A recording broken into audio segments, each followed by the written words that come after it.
With me now from the Daily Wire and host of the Ian Haworth Show, Ian Haworth, welcome back. Thank you for having me. It's always great to be on your show. Great. So I don't know about you, but I've been taking Dr. Scott Alice's advice this whole pandemic, and I've been living my life as close to normal as I can when our overlords tell us not to meet with friends and family, especially for holidays. I ignore them. I've been completely fine. My entire family has been fine as well, and that includes, older family members as well who do have heart issues and other stuff. Is that the only way we can take back power over our lives? I mean, I certainly hope not. I think I've been one of the rarer conservatives who have been somewhat careful. Like, I've been in favor of wearing masks for a long time. I've certainly tried to stay a little sort of out of the way, try to avoid social events, things like that. Starting to get a bit more relaxed now. My issue is just the complete lack of nuance whenever we talk about COVID. For the left, COVID is a way of proving your fealty to the left.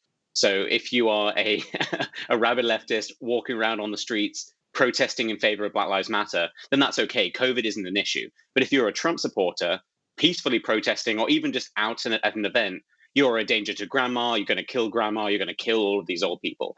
So my real issue is not really what policies we have. I think the lockdowns are draconian and very dangerous. I'm sure we can talk about that in a little bit. It's the complete lack of nuance and hypocrisy of the left, specifically like Democrats at high levels. For example, Andrew Cuomo, like openly criticizing the Jewish community while letting other communities go free. You've got the mayor in Chicago joining rallies and speaking publicly and saying, well, it would have happened anyway. If you're not going to follow your own rules, it's just more of the same leftist hypocrisy. Exactly. And to me, when I see this hypocrisy, I think it goes deeper than that because actions speak louder than words. So if they're not taking the same careful nuance when they go out into the streets, then they don't believe that they're going to contract this virus and die or bring it home and kill their entire family. Though, of course, that's what they yell at us anti-lockdowners. So if they don't believe it themselves, I think it comes out in their actions. But we recently saw Dr. Fauci, to your point, when he was speaking about these lockdowns. We know, of course, in Europe, Boris Johnson has taken the UK back down, France and Germany as well. And he said that it's time for the American spirit, basically this independent spirit, to go away and for people to basically just shut up and do what you're told. Yeah, I mean, that's not really something I imagine many Americans are going to take too seriously. It doesn't really work. And it's also not working in other places where they have more serious lockdowns. I mean, if people head over to my Facebook page, I posted a video the other day of a gym in London being forcibly shut down by 30 to 40 police officers. Like, people aren't necessarily going to go along with it anywhere.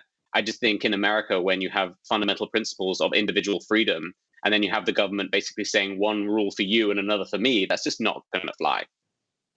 Exactly. And a lot of us are just wondering, when will this end? The goalposts just keep shifting and shifting farther and farther away. It used to be we can't return to normal until there's a vaccine. Now, of course, we have one, perhaps a second. For those who want it, for those who don't want it, of course, you don't have to take it. But for those who do want it, now we're seeing Dr. Fauci and the rest of them are saying, oh, no, this vaccine, we got to, wait it out. And even if we do have it, we still have to wear the mask and social distance for years into the future. So what do you make of the goalposts that just keep shifting and shifting and shifting? To me, I look at it as this is a power that they never want to let go. Yeah, I think that's certainly an element of it.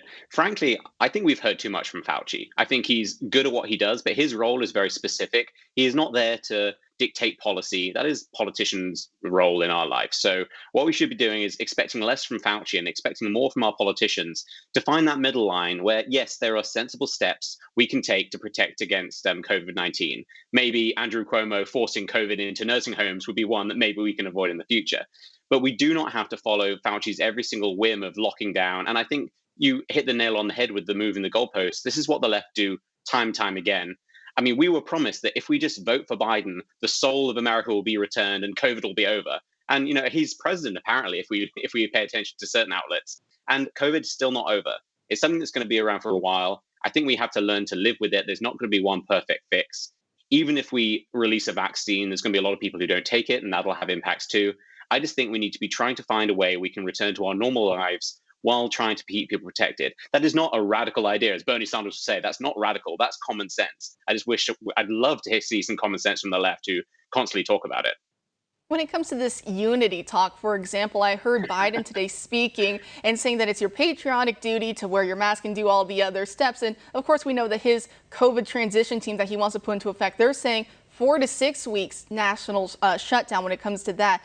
But when he talks about this whole idea of unifying, it's funny that he wants to unify with us rubes, as he would call us, these, what were some of the other stuff, ugly folk, chumps, the neo-Nazis of the past 4 years, all the horrible stuff they've been slinging and flinging at us these past 4 years. And now they want to unite with us? Something's weird there. I mean, I simply won't do it. I am not going to unite with someone who has spent 4 years, just the Democratic Party as a whole, has spent 4 years calling me and other conservatives racist, sexist, bigot, homophobes, who want old people to die of COVID, and also we're all white supremacist Nazis. I'm just not going to unify with them, and I don't think anyone should. What they mean by unify is to submit. Now they think they've won. They think we should unify with them. They have no interest in unifying truly. In a few years' time, whether it's Donald Trump running again or if Donald Trump wins and we have another conservative running, we're going to have exactly the same issues. It's just going to be the next Nazi. Dan Crenshaw will be the next Nazi. Ted Cruz will be the next Nazi. This never ends. They called George W. Bush a Nazi. They called Mitt Romney a Nazi. So Biden coming in and saying we should unify now, I mean, I've got some choice words for him, but I'm not sure you would like me to say them on your show. So I just think we should just shake our head and just say, no, I'm not unifying with someone who calls me a Nazi. I'm sorry, I'm not doing it. I'm right there with you, and I believe this idea of calling Republicans Nazis, even Ronald Reagan was called a Nazi, I believe, by Democrats. I want to say that going back as far back as President Ford, I believe Democrats have been trying to impeach every Republican president since then. So you're right, this never ends. It will never end. Thank you so much for joining us tonight, Ian. Thank you so much for having me.